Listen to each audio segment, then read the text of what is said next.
We begin today at noon in our state capitol, where lawmakers are in Tallahassee for what was supposed to be the governor's special session. One of the main focuses was a crackdown on illegal immigration, but that meeting did not last long at all. West 2's Nancy Alvarez joins us live from our state capitol. Nancy, a lot happened in the last 2 hours.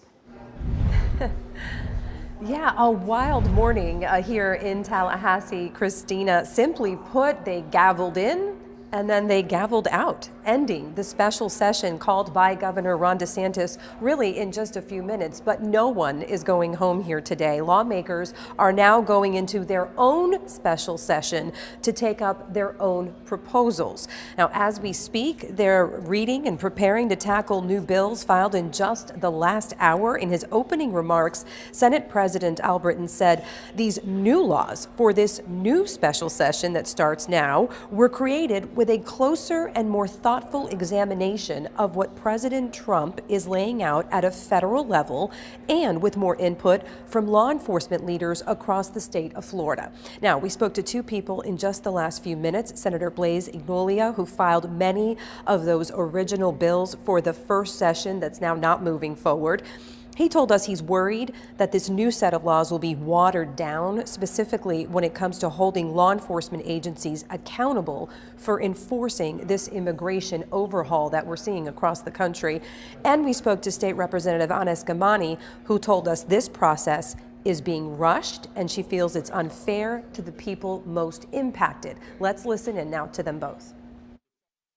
If there's a police chief in any town, Florida, and they are refusing to work with the federal government, then I would argue that they are not doing their mandated duty to keep people safe, and they probably should be removed from office. This is not how we should be governing. These are very complicated issues that require the public's engagement and attention, and so for us to be committing back-to-back meetings right now on major legislation that was just dropped on our desk 20 minutes ago, it's inappropriate.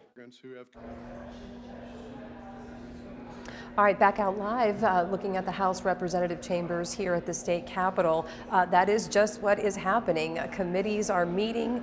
The review now of these new bills begins. We're going to be taking a look at them as well to really wrap our hands around what's new here and what's different from the bills that were filed just yesterday. So a lot happening here at the state capitol, and it's important to note, as Anes Gamani mentioned, there are a lot of groups from across the state of Florida who are planning to be here.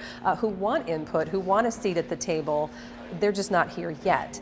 So a lot to cover throughout the day here in Tallahassee and perhaps in the days to come, and we'll be here every step of the way. For now, reporting from the state's capital, Nancy Alvarez, West 2 News, back to you.